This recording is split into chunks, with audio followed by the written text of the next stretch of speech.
Quiet. Sorry. That's real life around here with the dog. I have an hour until the school bus comes. So I've been doing videos and posts and pretty much worked on nothing else except talking about a girl named Emily Pennington who lives in Billings, Montana. The backstory is Montana is, so let's just go back a little bit.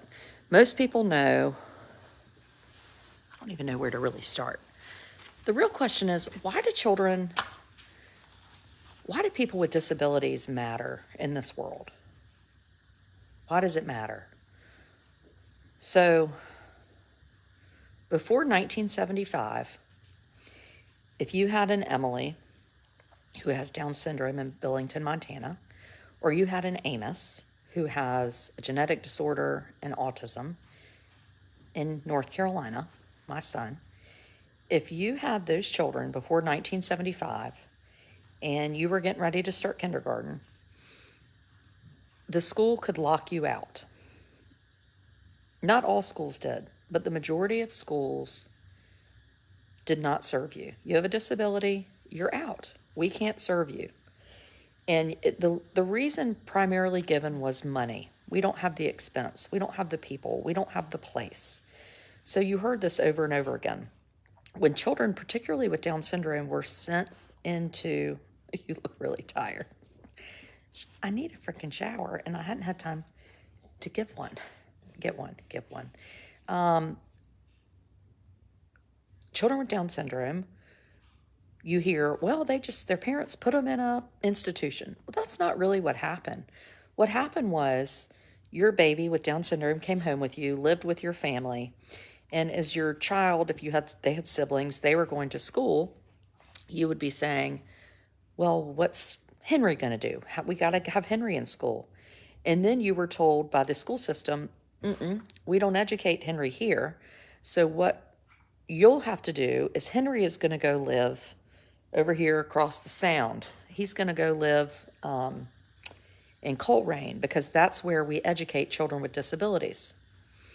And as a mother, you would think, I really don't want my 5-year-old to go live away from me. And then you were told, well, then he can't get an education. I am an educator. I have a PhD in educational research. I was trained as an early interventionist, and then I became a mama. I had 3 typically developing children, never thought a thing about it, just thought, whew, everything's, just life is crazy. And then I had an Amos. And now I see what it's really like, what it's like to sit at the other side of the table and have someone read a report to you. And the words you hear, all you can hear is low, extremely low, extremely low, extremely low. Every year we have these meetings and that's what you hear. And it is so dehumanizing because you're thinking about, I have this child and I love them and they're amazing. And I remember the first time he said, Daddy, and we cried. So you see this child that you love that is so successful, but it's not successful in the way the world measures it, right? And so what families like mine need is we need the world to acknowledge that our place is just as valuable as your place. Amos's place in the school system is just as valuable as Thomas Russell and Blair's, my other children's. Thank you. But I am being vulnerable and I am being honest. And I could sit around and cry every single day. And I don't, because I've decided, you know what I'm going to do? I'm going to make the world better. And what I can do by making the world better is I can do videos on Facebook because I've grown, a few 100,000 people over the last 5 years that will listen. And social media, as much as people hate it, it is a wonderful tool because we have a way of talking about a young lady in Billings, Montana, that before Facebook, I would have never known existed. And can you imagine what happened before news outlets? We wouldn't know what was happening in Ukraine. We wouldn't know what was happening in Florida. I mean, it is really an amazing thing, and I want to use it for good. So, people with disabilities matter because they're people.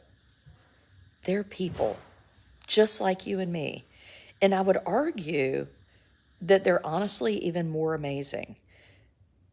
My children, having a younger sibling with a disability, they are so far beyond their years and understanding what really matters. You know, years ago, we sat down at the dinner table and Amos was turning 3. And when you're 3, you typically start public school, right? Because federal law says children with disabilities can be served from ages 3 to 21 in the public school system. I always thought that was a given, though I've now learned recently that in that federal law, there is an exception for states. States do not actually have to serve children ages 3 to 5 or 18 to 21. If they don't want to, they don't have to. So I don't know why that federal law was written that way. I don't know if I'm ever going to be in a position where I can affect federal laws, but I tell you, I sure would. So we were sitting at the dinner table, and we had, Amos was 3, so we had a almost 10-year-old, a 9-year-old, and a 7-year-old, or maybe 6, 8, and 10, I can't remember. And we said to them, Amos is going to start school next year. You know, and we were trying to really put our best foot forward and be excited and positive. Where inside, I was just drowning. All I wanted Amos to do was not be able to go to public school. No parent has this like in their, dream list for their children. We want them to be able to go to school from the ages 3 to 21. That's not what we dream. We dream of amazing athletes and students and children that are going to, do just historically groundbreaking things. And I realized pretty soon that, you know what I want to do? I want to raise nice humans. And I want to raise humans that love each other and are kind, and children that say, come in here, come over, you're welcome here. So I said to the children, Amos is going to school. And my middle 2 were like, oh, well, that's exciting. They were both at that school at the same time. Now, my older son was our district is super small. I live in a town of 5,000 people. We have 4 schools. And honor. And the real deal is, I said, Amos is going to school. Well, my oldest son walked away. Oh, this is a friend who always includes me. I know what she's doing. She's just coming to give me a hug. That's what happens when you live in a little town. I wish you'd stay. I gotta go show a condo. Okay. And my oldest son left the room, left the dinner table. And so that's what we want. We want real friends who say, and my friends, just like that one that walked in that I adore, will sometimes say, well, it's not that different. I'm like, it is different. We have to be willing to be open and honest and really share our hearts if we want the world better. Because if I pretend everything is fine, then I'm not really helping people understand, right? So my oldest son left the room, and he goes up to this kind of den in the front of our house. And I waited a few minutes, and I walked in there. And he was on the couch, and he was crying. And I said, why are you crying? And he said, I don't want Amos to have autism. I don't want him to go to school. He's too little. And I said, holy shit, I agree with you.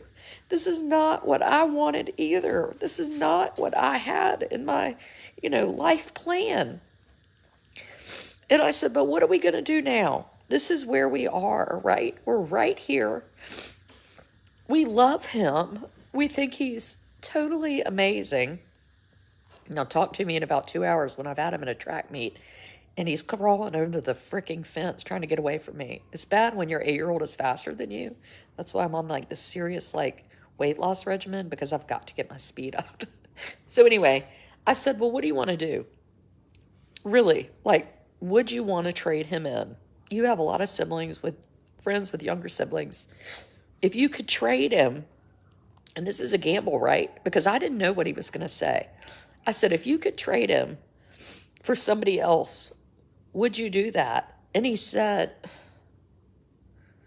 well, no, I've gotten used to it. And what a profound statement that my 9 or 10-year-old said, I've gotten used to him. And I acknowledge that he has a place here. And sometimes it's going to be hard, but I'm going to stand by him and do what's right. And for us, it was him going to school at age 3. And in North Carolina, he can go to school through age 22. I can't imagine if the conversation was, I really need Amos to get an education, and somebody said to me, he's not welcome in the public school, or you're going to go to this institution across the road and he's going to live there. Can you imagine what families, real families, did this? It's so far away from us, but they did. I've heard from the siblings who said, my mother's heart was broken. She did not want my brother to have to go live in an institution. We had no other choice.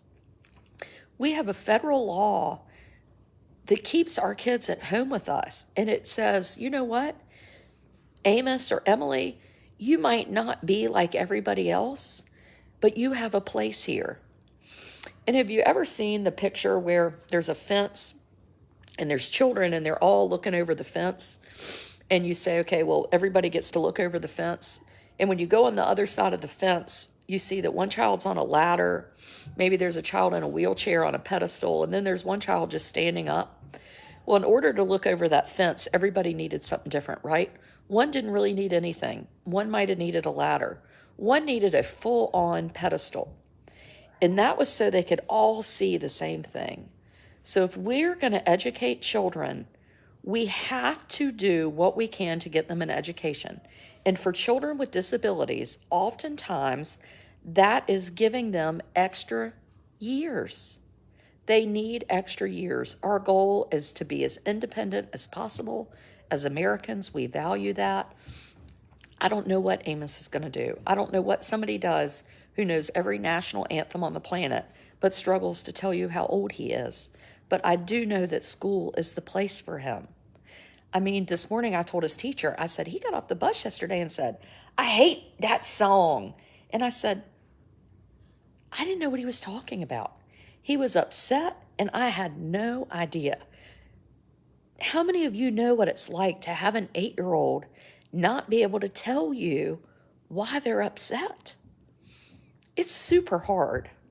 And so this morning I said to her, she goes, oh, you know, they have this play tomorrow. We have this play, and Amos really doesn't like the song. The song is like, you know, we are here, and instead of singing we are here, Amos is saying, no here. You know, we have hope, no hope, you know. And I said, well, should he leave the room? She said, I don't know. Everything we do with him, it is a team making a decision. And we don't actually know the right things to do. I don't know. Should I make him be in the play? Should I not? His teacher doesn't know. We don't know. So Jean's like, well, what's happening with Emily? We're tired of you talking about yourself. So the state law in Montana says exceptions can be made so that local districts can receive funding to educate children past the age of 19 and up. They will receive A and B funding.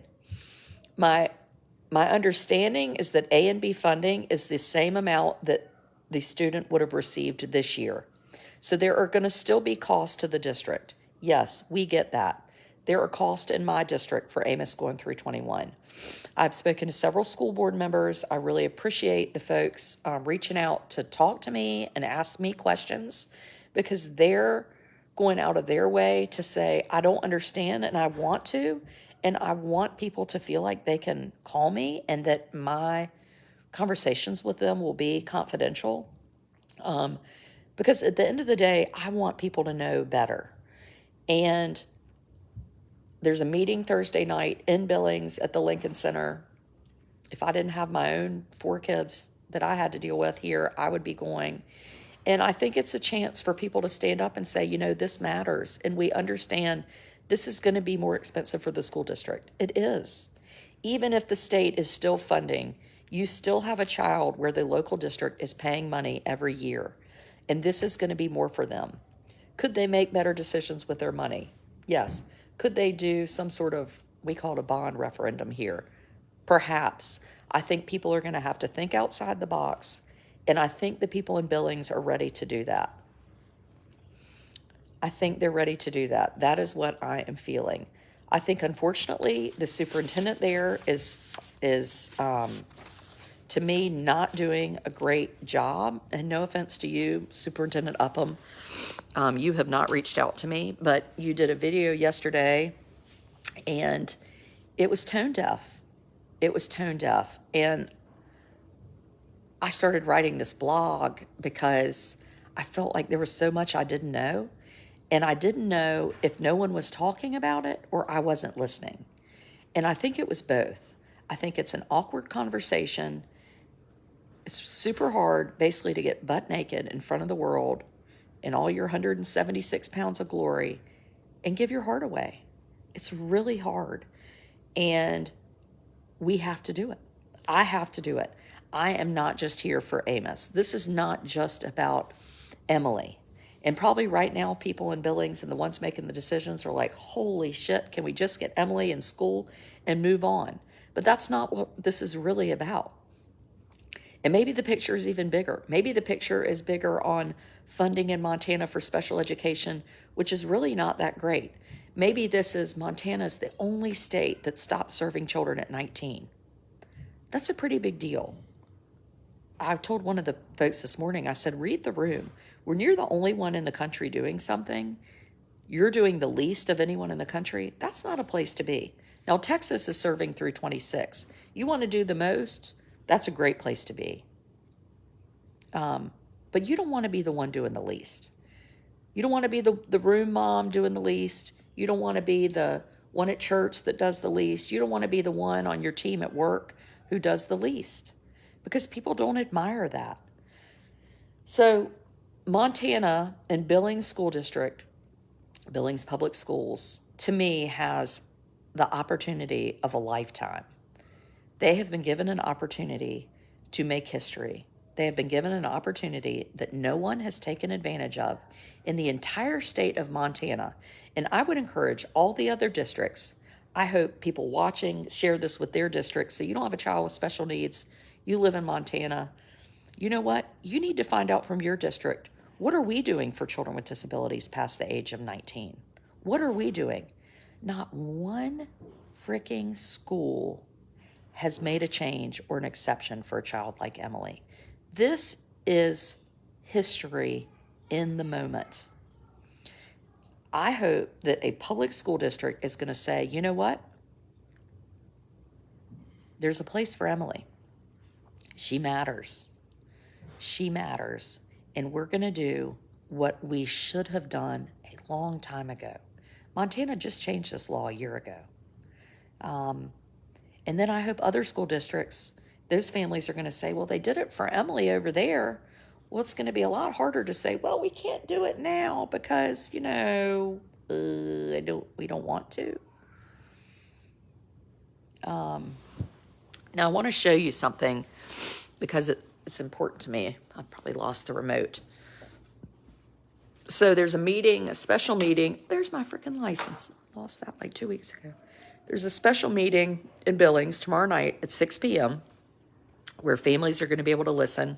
I think the school board is going to be able to really understand, do we have to change our policy, or are we able to just make an exception to the policy, which is what I understand from Fred Anderson, who was the sponsor of the bill, said can happen.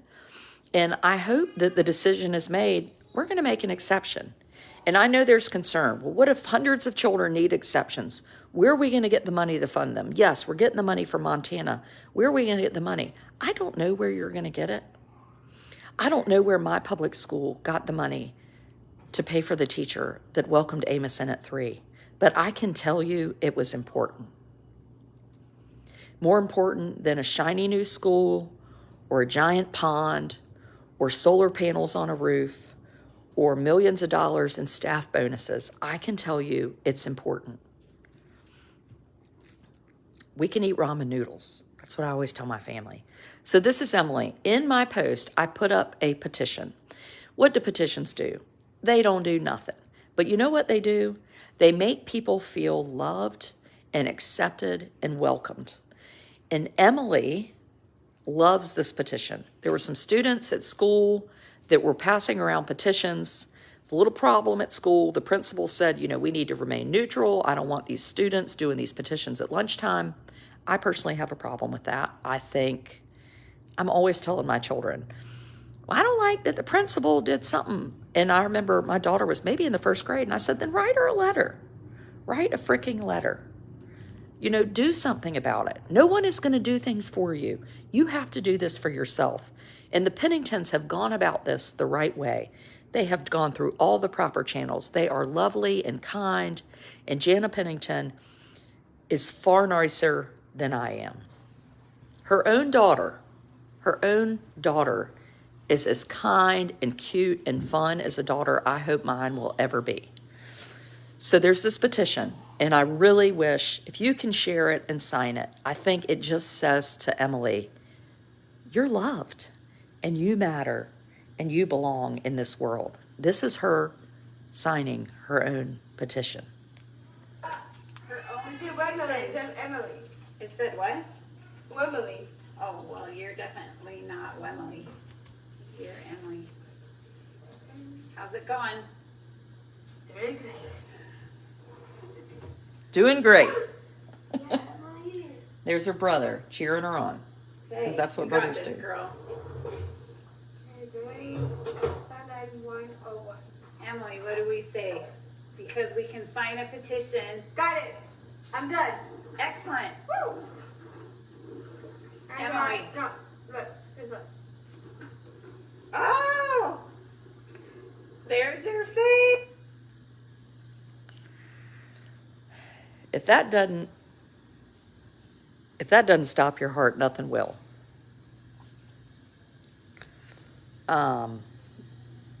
Emily, you matter to me. And I might not get a shower this week. I might look tired. I might boo-hoo.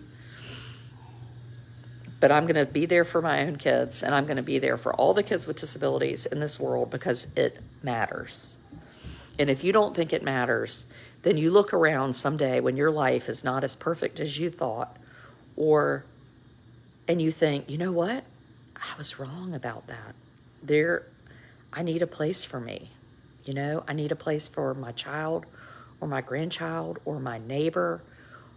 And I don't want this world to be filled with cookie cutter people, because cookie cutter people don't help us learn empathy and don't help us learn passion.